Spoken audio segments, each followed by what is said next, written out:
I fell out of gaming, and it was Pokémon Scarlet and Violet's fault. I can't even enjoy Tears of the Kingdom anymore because I don't want to open up my Switch to see the box art to this godforsaken abomination. Ignore the fact that I've gotten like 10 hours into Clan Ad within the last few months, but visual novels aren't games anyway, right? Time to poke your button!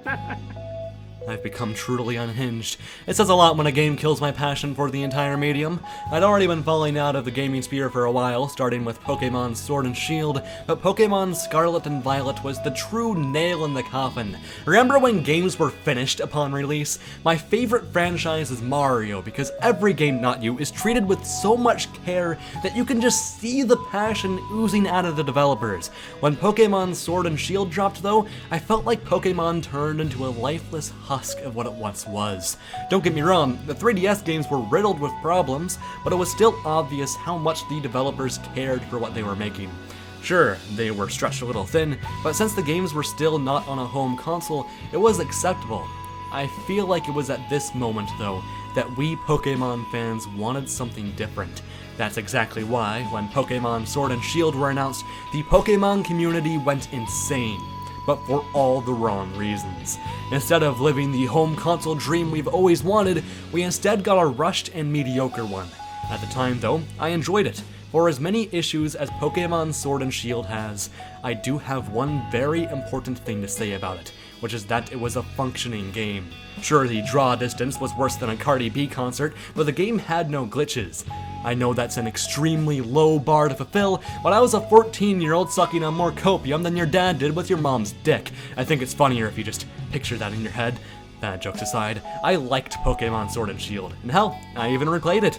I'm not gonna lie, the game got worse on replay, and I'll never replay it again, but that's at least a hell of a lot more than I can say about Pokémon Handhold and Pokémon Tutorial. Like, why the hell is there a tutorial island? You think I don't get a boner when I hear the numbers 252 and 531s? Competitive brain rot and reuse transitional phrases to get back to the point in a desperate attempt to cloud my terrible writing as quirky and comedic aside, what worked about Pokémon Sword and Shield was that it was functional. It had great character designs, music, human character animations, and yeah, I'm scraping the bottom of the barrel here. This is all to say that Pokémon Sword and Shield are 4 out of 10 games that I can enjoy because I'm a Pokémon fan. Pokémon Scarlet and Violet, though, are so bafflingly terrible that not even my desperate fanboy self can defend it. I feel like I was kicked in the balls too because Pokémon Legends Arceus, despite its glaringly obvious flaws, is the most fun Pokémon game I've ever played. I thoroughly enjoyed it because by the end of the day, I can ignore a game's problems if it's at least fun. That's why I liked Pokémon Sword and Shield, for instance. Pokémon Scarlet and Violet aren't fun though, and the defenses I've seen for the game have been so insultingly terrible that I had to take a break from my competitive Pokémon niche just to talk about how bad the discourse of this game is. In this video, I aim to argue why Pokémon Scarlet and Violet, despite being games you can like, are objectively terrible, and how defending such blatantly bad games sets a horrible precedent. In that case, let's analyze the unacceptably terrible Pokémon Scarlet and Violet.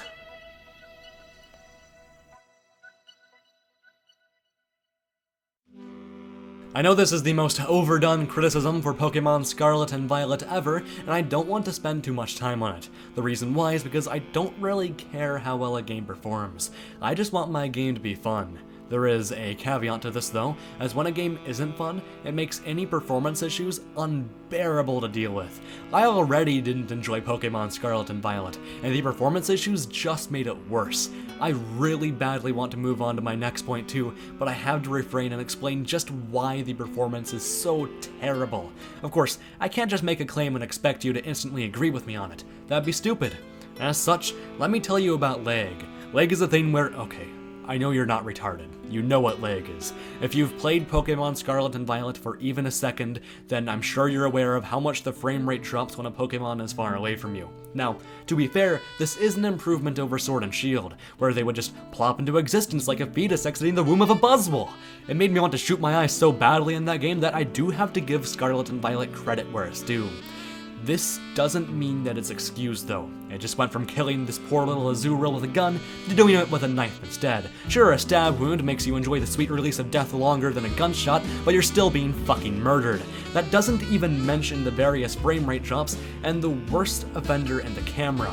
To To elaborate, when you start a battle in Pokemon Scarlet and Violet, the camera will almost always glitch, resulting in a camera angle that'll clip through a wall or a Pokemon floating on the abyss. And it just looks terrible. That's the only glitch I experienced though. A lot of people are exaggerating the negative effects of the glitches, and from someone who has absolutely hated this game, I will say that my experience was relatively glitch-free. It's a far cry from Red and Blue at least. There's something crucial to mention though, which is that it is unacceptable for a game to be released in this state, especially from a billion-dollar company like Pokemon. I may not have experienced many glitches, but that doesn't invalidate the experiences of the people who have. But I'll be talking about Gamefreak as a studio later. Yes, this rabbit hole goes so deep that I had to address something as crucial as that near the end of the video. The reason why is that you need to know just how bad this game is before we can get to that. Of all the problems I can address to elaborate my point too, the level scaling is the most overdone one. At first, I didn't really mind the complete lack of it. Pokemon's always been a linear game, so I didn't really mind playing it linearly. Many others did though, and I think that's important to mention. Pokemon Scarlet and Violet are the first open-world Pokemon games, and a mechanic that discourages exploration is awful for this game. Instead of getting lost in the world, you instead have to stare at the minimap 24/7 and look up a guide for the most optimal route. It was when I started playing the game like this that a ton of the fun was sucked out of it. Now, you could argue that it's my fault that I made the game less fun for myself, but it's the developer's job to make the most efficient way of playing the game as fun as the non-efficient way. I was trying to play through the game quickly, after all. I have a YouTube channel that I had to attend to. I'm an extremely busy person, so I don't have time to waste time. That's the thing though. Open world games are good because you can get lost in them. Pokemon Scarlet and Violet, lacking level scaling though, prevents that from happening. I feel like there's another mechanic that makes exploration even worse though.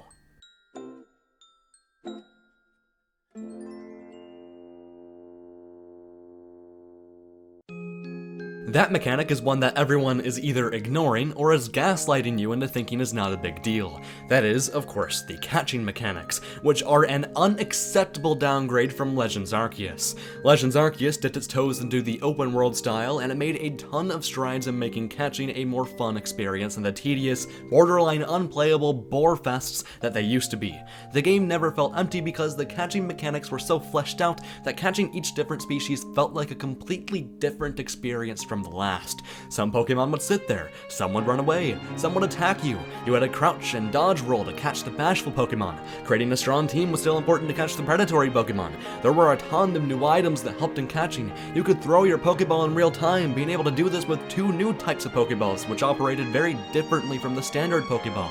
You had a crafting system to help make more Pokeballs, and could do side quests to upgrade the shop and just buy them, alongside many more rewards you get from side quests. Like, what I said didn't even scratch the surface. This game explored the mechanics so well that I genuinely cannot go back and play past Pokemon games because of it. As someone who enjoys collecting Pokemon more than anything, Legends Arceus was my dream Pokemon game. It was playing this game too that got me extremely hyped for Scarlet and Violet. That's why, when I tried filling out my Pokédex, I wanted to die. Catching feels so slow in Scarlet and Violet, to the point where catching got so frustratingly boring that I just had to stop. I never felt that way playing Legends Arceus. It is unacceptable just how much worse Scarlet and Violet is in this aspect. And yes, I do know that 2 separate parts of Gamefreak worked on these games, but that is not an excuse. Gamefreak has more time and money than the entirety of my audience, and the entirety of probably every YouTuber's audience to ever exist. This excuse does not work and should never be used. Again though, I'll be mentioning that later, as I had to talk about yet another thing that Scarlet and Violet completely ruined. Pokemon Legends Arceus has to be brought up yet again to make my next point, as it, yet again, completely outclasses Scarlet and Violet. This time, it's in terms of shiny hunting. The idea of having shiny Pokemon appear in the overworld was introduced in Pokemon Let's Go, and I liked the mechanic a lot since it helped increase that game's immersion. I expected it to be in Sword and Shield too, only for it not to be. That's why I liked it when Legends Arceus came out, and it was nice to see it be reintroduced. Hopefully, Scarlet and Violet doesn't completely ruin it. it completely ruined it. One thing that Legends Arceus nailed was the sound effect for finding a shiny Pokemon. It would play in the overworld, so that way, if you didn't see the Pokemon, or if it's a Garchomp, you'd be able to catch it. Scarlet and Violet, however, removed this feature. This basically means that I'm never finding a shiny Pokemon again, and it's because of a feature that should have been in the game from the start. Do the developers realize that there exist people who struggle to make out certain Pokemon in a large crowd, or that they have shinies that look so bad that you can't even tell the difference between them? Like, those shinies were always bad, but this change makes them unacceptable. The fact that Garchomp never got its shiny changed went from baffling to insulting because of this. To be fair though, it's not like I'm enough of a masochist to even enjoy shiny hunting, so I guess it's not really my place to speak on it. I just wanted to mention my grievances with it, while also bringing this point up in case any shiny hunters agree with me.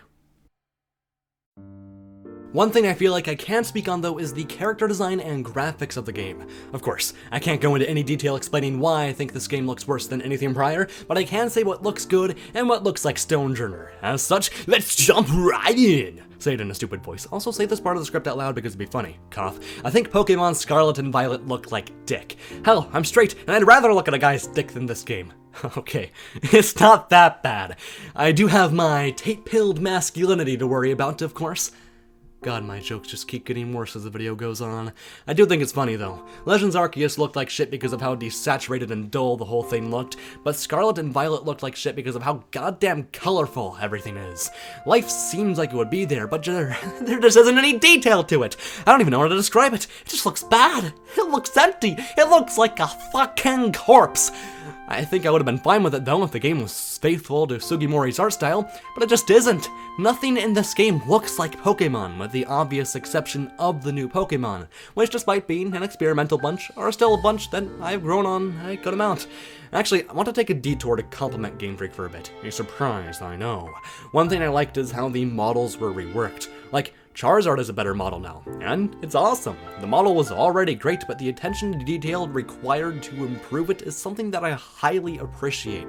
Since the models were already good though, Gamefreak mostly just improved the textures, and these look great.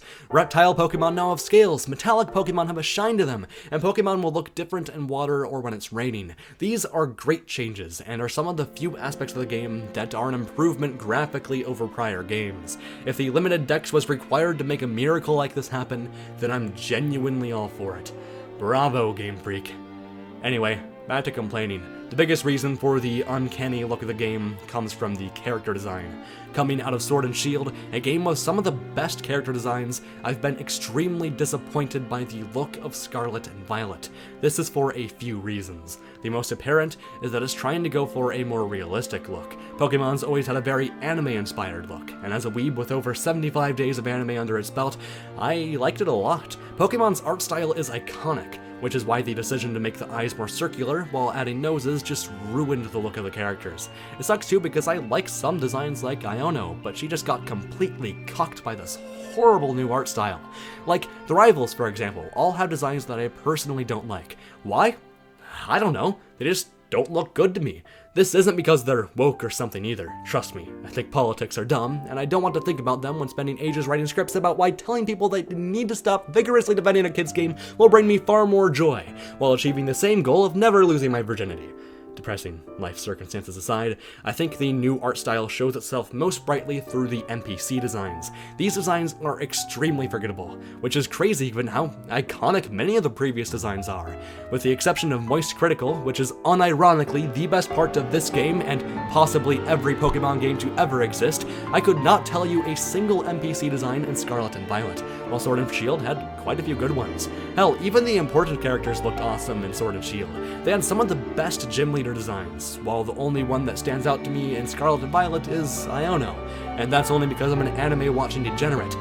Granted, I haven't watched a single VTuber in my life, due mainly to the fact that this channel takes up way too much time for me to even begin to start watching them. Damn though, I got so off topic that you could call me BKC! But don't worry, we'll be tackling Smogon later. For now, let's move on to the aspect of the game that I'm most apathetic toward.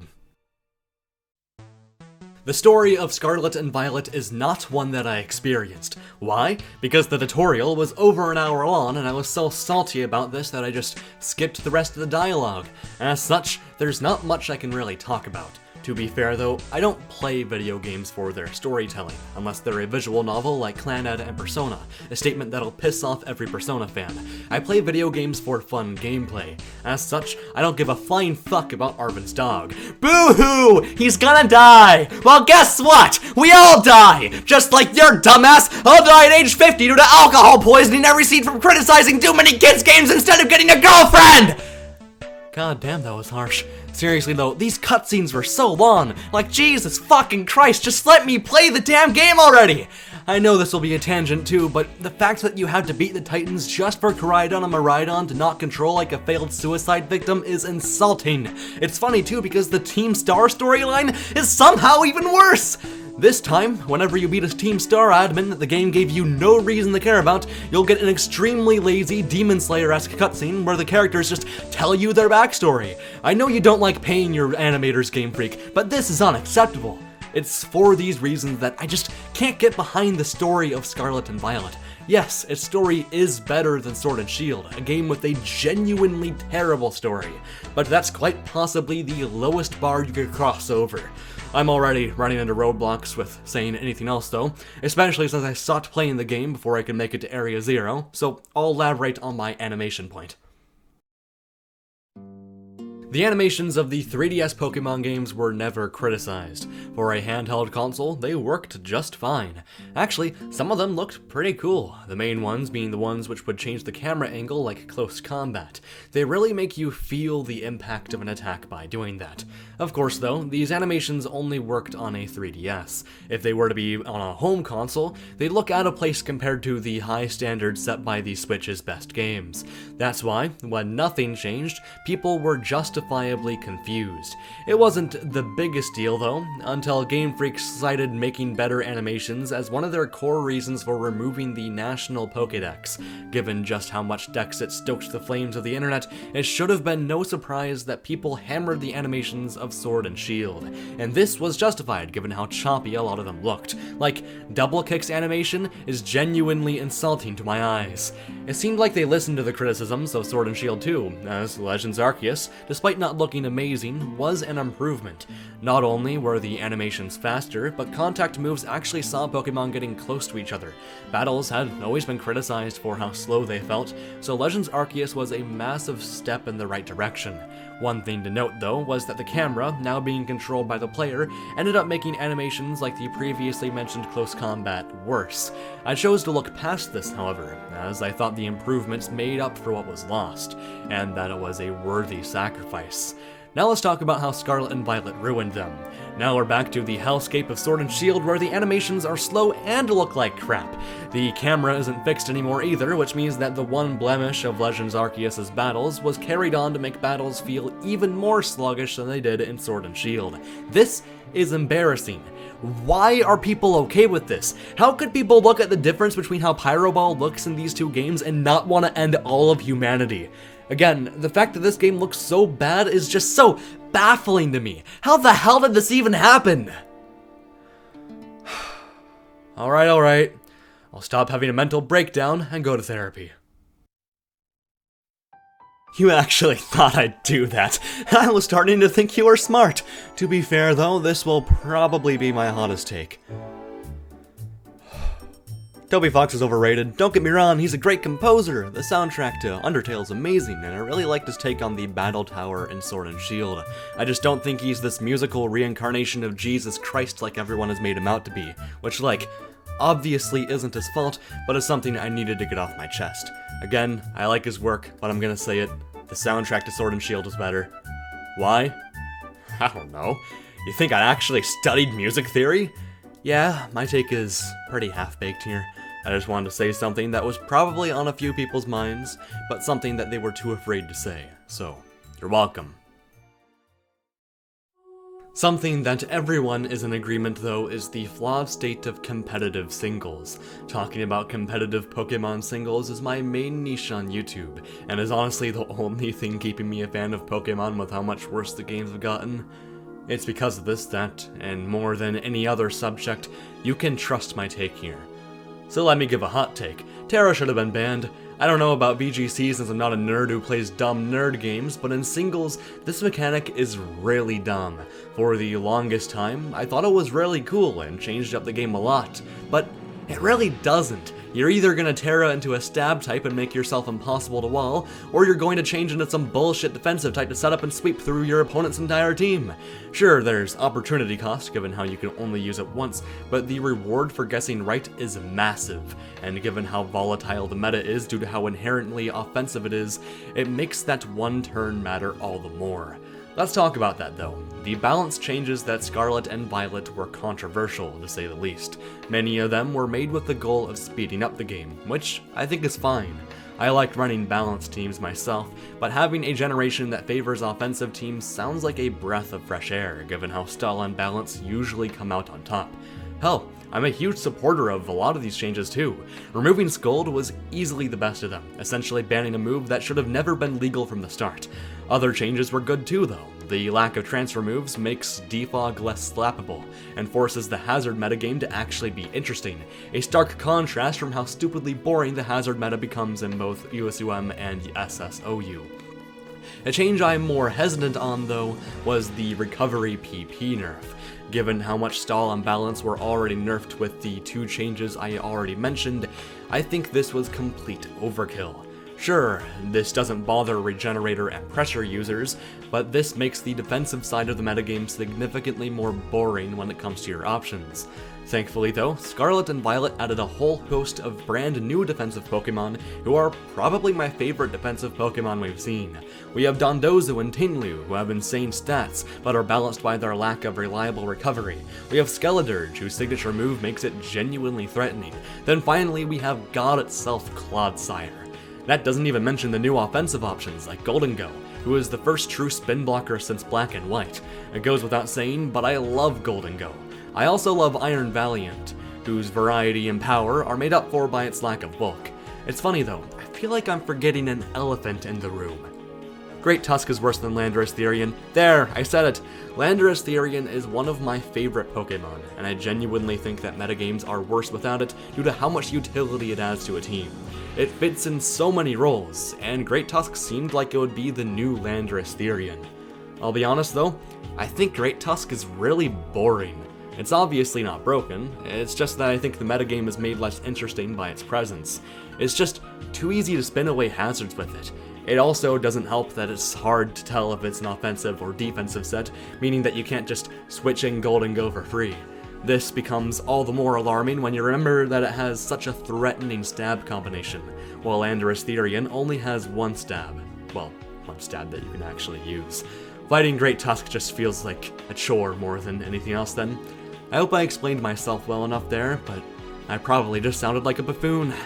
I think this is all to say that I like SVOU.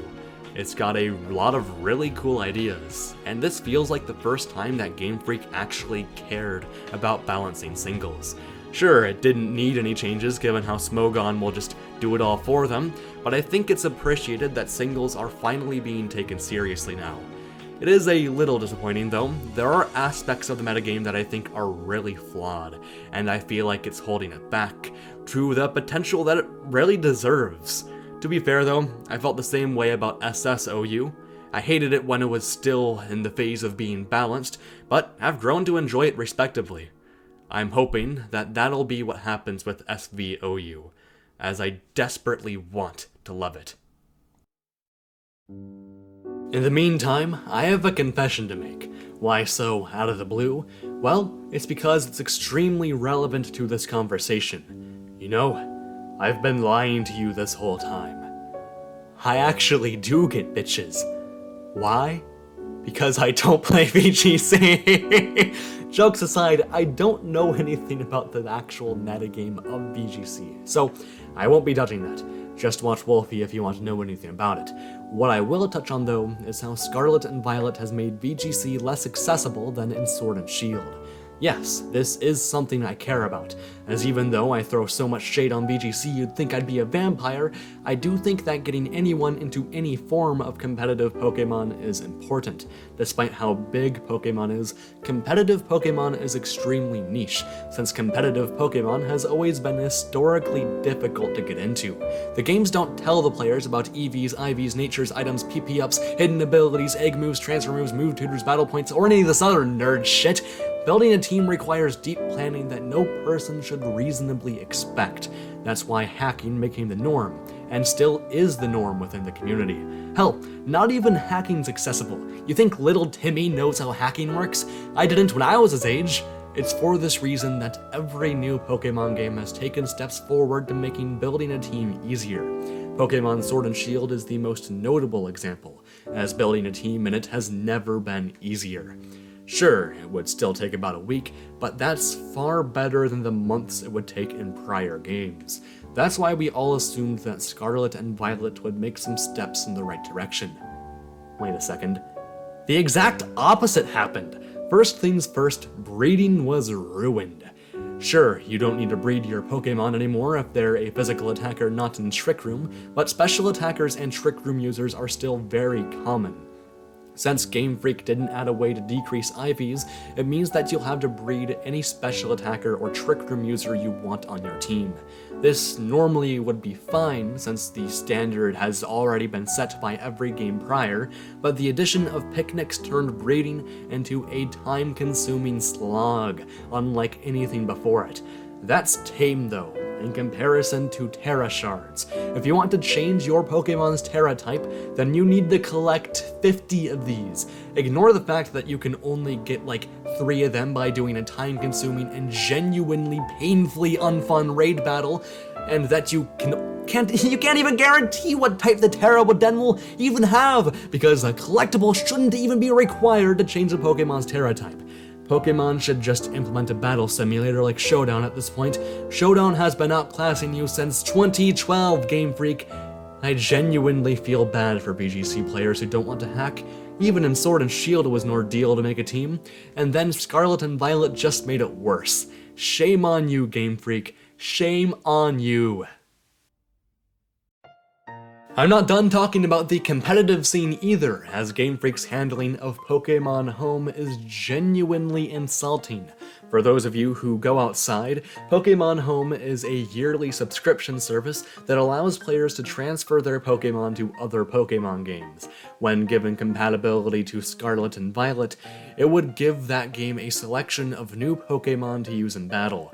Competitive Pokémon players, both Smogon and VGC, were extremely hyped for this update. It was only a matter of when it would come out.